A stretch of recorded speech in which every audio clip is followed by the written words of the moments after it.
کسی مشاعرے کے موقع پر ایک شاعر کچھ بے وزنی سے اشعار پڑھ رہا تھا، تو اس نے شعر کا پہلا مصرع پڑھا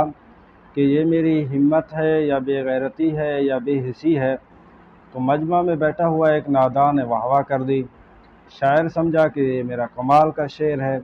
تو اس نے ذرا نوازش کر کے قرر کر کے دوبارہ شعر کا پہلا مصرع دہرایا کہ یہ میری ہمت ہے یا بے غیرتی ہے یا بے حسی ہے،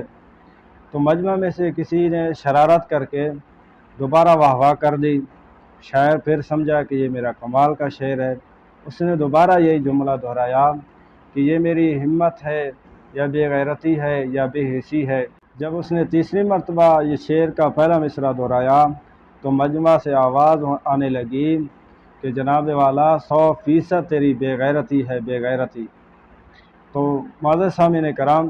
جب علماء کرام نے اور شیخ الاسلام مفتی تقی عثمانی دامت برکاتہ العالیہ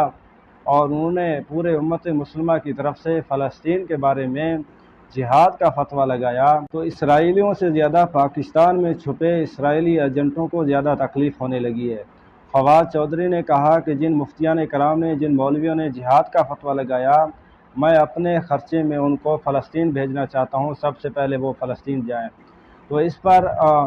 حافظ عمار خان یاسر نے 1000 پاسپورٹ جمع کیے اور چیلنج کو قبول کرتے ہوئے کہا کہ جناب والا میرے پاس 1000 پاسپورٹ ہیں، آپ ان کے ویزے لگائیں، ان کو فلسطین بھیج دیں۔ تو اس پر فواد چودھری لیک ہو گئے اور کہنے لگے کہ یہ کوئی خالہ جی کا گھر ہے۔ بھائی یہ انتہائی قسم کی بے غیرتی ہے تیری، جب چیلنج کو